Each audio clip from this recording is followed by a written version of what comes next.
Sidang kasus dugaan korupsi dana bos SMP Negeri 9 Ambon masuki tahap pembuktian. Sidang perkara dugaan tindak pidana korupsi dana bantuan operasional sekolah atau BOS di SMP Negeri 9 Ambon kembali digelar di Pengadilan Negeri Ambon pada Senin 14 April 2025 dengan agenda pembuktian dari Jaksa Penuntut Umum atau JPU. Dalam sidang tersebut, JPU menghadirkan 4 orang saksi untuk memberikan keterangan terhadap 2 terdakwa, yakni Mariancela Tumeten selaku bendahara aktif dan Yuliana Putilehalat mantan bendahara. Kedua terdakwa didampingi oleh tim penasehat hukum Henry Lusikoi dan tim.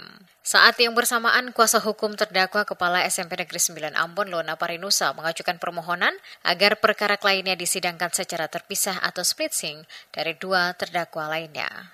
Sidang dipimpin oleh Ketua Majelis Hakim Wilson Shiver dengan anggota Majelis Antonio Sampe Samini dan Heri Anto Simanjuntak. Adapun 4 saksi yang dihadirkan antara lain Johnny Fritz Sanders, Marta S. Lawalata, Peter Beno Kainama, dan John G. Sohoka.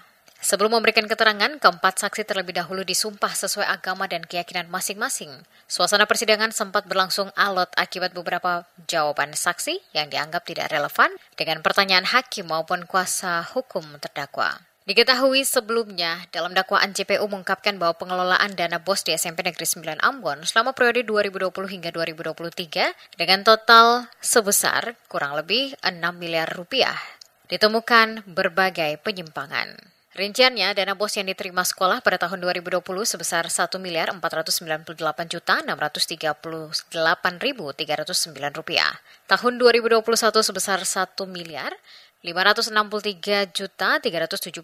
rupiah. Tahun 2022 sebesar 1.444.514.185 rupiah. Dan tahun 2023 sebesar 1.524.991.915 rupiah.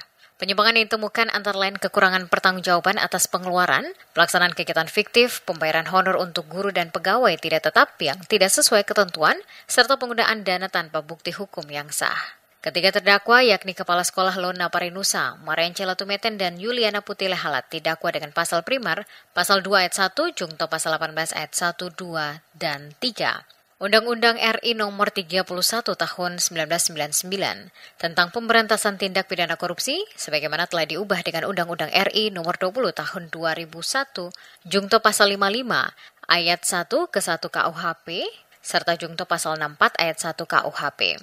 Selain itu, JPU juga menjerat ketiganya dengan pasal subsidiar, yakni pasal 3 jungto pasal 18 ayat 1, 2, 3, Undang-Undang RI Nomor 31 Tahun 1999 yang telah diubah dengan Undang-Undang RI Nomor 20 Tahun 2001, serta pasal 9 Undang-Undang yang sama. Ketiga terdakwa diketahui telah ditahan di Lembaga Pemasyarakatan atau Lapas Perempuan Kelas 3 Ambon sejak Kamis 27 Februari 2025.